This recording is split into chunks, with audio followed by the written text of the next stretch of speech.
ពាក្យសេរីភាពពាក្យមួយឃ្លានេះបានជំរុញឲ្យមនុស្សជុំវិញពិភពលោកប្រយុទ្ធគ្នានិងបះបោរនិងសម្លាប់គ្នាទៅវិញទៅមកនៅក្នុងពិភព anime ក៏ដូចគ្នាដែរមានតួអង្គពីរនាក់ដែលត្រូវគេចាត់ទុកថាជានិមិត្តរូបនៃសេរីភាពពិតប្រាកដម្នាក់បានសម្លាប់មនុស្សរាប់លាននាក់ដើម្បីទទួលបានសេរីភាពខណៈដែលម្នាក់ទៀតបានរំដោះមនុស្សរាប់លាននាក់ដោយមិនចាំបាច់គ្រប់គ្រងពួកគេប៉ុន្តែអ្វីដែលពួកគេភ្ញាក់ផ្អើលនោះគឺតួអង្គដែលស្រ័យរកសេរីភាពខ្លាំងជាងគេប្រហែលមិនធ្លាប់មានសេរីភាពសូម្បីតែម្ដងម្នាក់នោះគឺជា Eren Yeager ក្មេងប្រុសដែលប្រកាសសង្គ្រាមប្រឆាំងនឹងពិភពលោកទាំងមូលចំណែកឯម្នាក់ទៀតនោះគឺ Monkey D. Luffy ចៅសមុទ្រដែលធ្វើដំណើរដើម្បីក្លាយជាមនុស្សដែលមានសេរីភាពបំផុតនៅលើសមុទ្រអ្នកទាំងពីរសុទ្ធតែនិយាយអំពីសេរីភាពប៉ុន្តែចុងក្រោយផ្លូវដែលពួកគេជ្រើសរើសគឺខុសគ្នាដូចមេឃហើយនឹងដីហើយសំណួរគឺសួរថាតើអ្នកណាជាអ្នកស្វែងយល់នៃអត្ថន័យសេរីភាពពិតប្រាកដជាងហើយថ្ងៃនេះ Edmund សណ្ដែកខៀវនឹងវិភាគឲ្យស៊ីជម្រៅតែម្ដងតាំងពីកុមារភាព Eren គឺរស់នៅក្នុងជញ្ជាំងមនុស្សនៅទីនោះមិនអាចចេញក្រៅបាននោះទេពួកគេរស់នៅក្នុងការភ័យខ្លាច Titan ជារៀងរាល់ថ្ងៃខណៈដែលក្មេងដទៃទៀតទទួលយកស្ថានភាពនេះប៉ុន្តែ Eren Yeager មិនអាចទទួលយកវាបាននោះទេគាត់តែងតែសួរខ្លួនឯងថាហេតុអ្វីបានជាយើងត្រូវរស់នៅក្នុងទ្រុងបែបនេះសម្រាប់ Eren ការរស់នៅក្នុងជញ្ជាំងគឺមិនខុសពីសត្វដែលគេត្រូវគេចិញ្ចឹមក្នុងទ្រុងនោះទេគាត់ជឿថាមនុស្សគ្រប់រូបតែងតែមានសិទ្ធិចេញទៅក្រៅនិងមើលពិភពលោកនិងគួរមានសិទ្ធិជ្រើសរើសផ្លូវជីវិតរបស់ពួកគេនៅថ្ងៃដែល Titan សម្លាប់ម្ដាយរបស់គាត់អ្វីគ្រប់យ៉ាងគឺបានផ្លាស់ប្ដូរកំហឹងនិងបំណងប្រាថ្នាចង់បានសេរីភាពបានក្លាយជាផ្នែកមួយនៃអត្តសញ្ញាណរបស់គាត់ស្បត់ថានឹងសម្លាប់ Titan ទាំងអស់គាត់ស្បត់ថានឹងទៅដល់ពិភពលោកខាងក្រៅហើយ Eren នឹងស្បត់បន្ថែមទៀតថានឹងមានសេរីភាពឲ្យពិតប្រាកដប៉ុន្តែអ្វីគ្រប់យ៉ាងការពិតទៅបានលាតត្រដាង Eren បានឃើញ Titan មិនមែនជាសត្រូវពិតប្រាកដនោះទេអ្វីដែលគាត់មើលឃើញសត្រូវពិតប្រាកដនោះគឺជាមនុស្សពិភពលោកទាំងមូលចង់បំផ្លាញកោះ Paradise ចង់បំផ្លាញមនុស្សដែលគាត់ស្រឡាញ់នៅពេលនោះ Eren បានសម្រេចចិត្តថាបើពិភពលោកដកហូតសិទ្ធិសេរីភាពរបស់គាត់នឹងដកហូតសិទ្ធិសេរីភាពរបស់ពិភពលោកវិញបញ្ហាធំរបស់ Eren នោះគឺគាត់ចង់បានសេរីភាពប៉ុន្តែគាត់ប្រើវិធីដែលបំផ្លាញសេរីភាពអ្នកដទៃគម្រោង Robbling សម្រាប់មនុស្សរាប់ពាន់លាននាក់កុមារស្ត្រីមនុស្សស្លូតត្រង់អ្នកដែលមិនស្គាល់ Eren ផងដែលអ្នកទាំងអស់នោះត្រូវមកស្លាប់ដែរដើម្បីឲ្យមិត្តភ័ក្តិរបស់ពួកគាត់អាចរស់នៅបានដោយសេរីភាពនេះជាសំណួរទស្សនវិជ្ជមានដ៏ធំមួយតើអ្នកហៅថាខ្លួនឯងជាមនុស្សមានសេរីភាពពិតប្រាកដបានទេបើសេរីភាពរបស់អ្នកត្រូវបានកសាងដោយការបាត់បង់សេរីភាពរបស់អ្នកដទៃ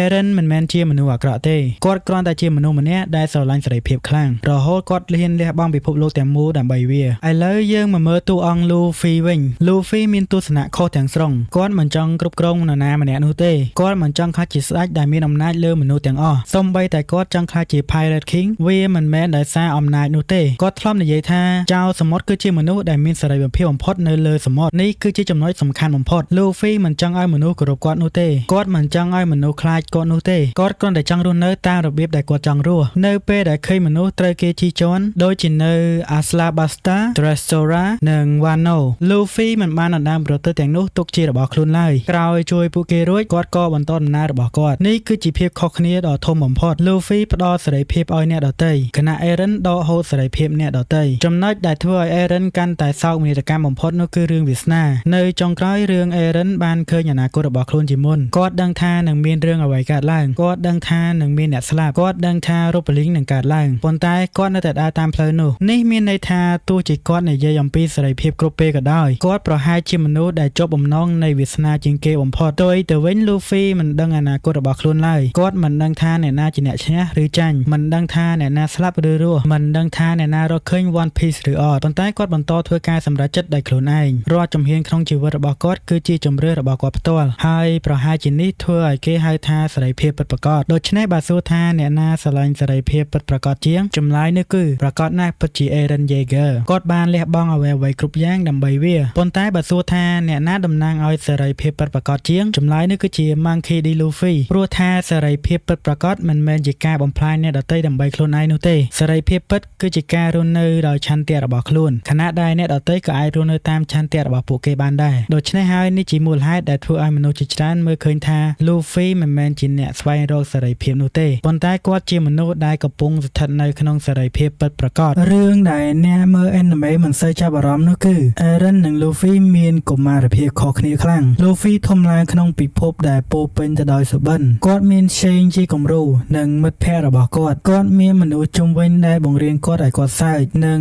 ងស្រមៃអំពីអនាគតចំណែក Eren វិញជីវិតរបស់គាត់ត្រូវបានបង្កើត កើតឡើងដោយការភ័យខ្លាចទីមួយគឺ Titan សង្គ្រាមការស្លាប់និងការបាត់បង់ Luffy ចាប់ផ្ដើមដោយក្តីសង្ឃឹម Eren ចាប់ផ្ដើមដោយកំហឹងមូលហេតុនេះដែលធ្វើឲ្យទស្សនៈសេរីភាពរបស់ពួកគេខុសគ្នាសំណួរដែល fan អ្នកមើល Attack on Titan តែងតែនិយាយគ្នាតើ Eren ពិតជាស្រឡាញ់សេរីភាពទេឬគាត់គ្រាន់តែស្អប់ការគ្រប់គ្រងពីព្រោះនៅពេលដែលមានអ្វីមករារាំងគាត់តែងតែប្រើកម្លាំងបាយដើម្បីកម្ចាត់វា Titan រារាំងគាត់សម្លាប់ Titan ម៉ាឡេរារាំងគាត់វាយប្រហារម៉ាឡេពិភពលោករារាំងគាត់បំផ្លាញពិភពលោកនេះបង្ហាញថា Eren មិនត្រឹមចង់បានសេរីភាពនោះទេគាត់ក៏មិនអាចទទួលយកអ្វីដែលគ្រប់គ្រងគាត់បានដែរនេះជាចំណុចដែលធ្វើឲ្យ Luffy ពិសេសតួឯកភាគច្រើនចង់ក្លាយជាមនុស្សខ្លាំងបំផុតប៉ុន្តែ Luffy មិនចង់បានអំណាចដើម្បីគ្រប់គ្រងអ្នកដទៃទេគាត់ចង់ខ្លាំងជាងមុនដើម្បីការពារមិត្តភក្តិគាត់ចង់ក្លាយជាចៅសមុទ្រដើម្បីមានសេរីភាពមិនមែនធ្វើវាដើម្បីឲ្យមនុស្សគ្រប់គ្នាខ្លាចនោះទេ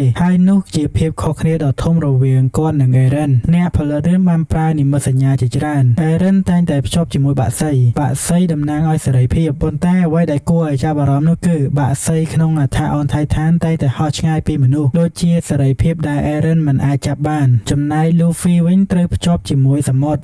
គ្មានព្រំដែនគ្មានជញ្ជាំងគ្មានអ្នកគ្រប់គ្រងវាជាសញ្ញានៃសេរីភាពពិតប្រាកដចុងបញ្ចប់របស់ Eren គឺសោកនាដកម្មគាត់ស្លាប់ដោយសារមិត្តភក្តិរបស់ខ្លួនឯងគាត់ជាមនុស្សដែលពិភពលោកស្អប់គាត់លះបង់ខ្លួនឯងដើម្បីអនាគតដែលគាត់ប្រហែលមិនអាចមើលឃើញប៉ុន្តែ Luffy វិញដំណើររបស់គាត់នៅមិនទាន់ចប់ទេប៉ុន្តែគ្រប់ជំហានដែលគាត់ដើរគឺជាជំហានដែលគាត់ជ្រើសរើសដោយខ្លួនឯងគាត់សើចគាត់ផ្សងព្រេងគាត់រស់នៅតាមក្តីសុបិនហើយប្រហែលជានេះហើយជាភាពខុសគ្នារវាងការស្វែងរកសេរីភាពនិងការរស់នៅក្នុងសេរីភាពដូច្នោះ Eren និង Luffy សុទ្ធតែចង់បានសេរីភាពប៉ុន្តែជឿថាសេរីភាពអាចទទួលបានតាមការរយៈបំផ្លាញសត្រូវទាំងអស់គណៈម្នាក់ទៀតជឿថាសេរីភាពគឺជាការរស់នៅក្នុងក្តីសុបិនដោយដកហូតសេរីភាពអ្នកដទៃ Eren ចំណាយពេលមួយជីវិតដើម្បីដេញតាមសេរីភាពប៉ុន្តែ Luffy ប្រហែលជាគាត់រស់នៅក្នុងសេរីភាពតាំងពីដើមមកសម្រាប់វីដេអូមួយនេះដែរនេះគឺជាការគិតរបស់ Admin ចុះបើអ្នកទាំងអស់គ្នាវិញគិតយ៉ាងម៉េចដែរសូម comment ខាងក្រោមផងសម្រាប់ Eren Yeager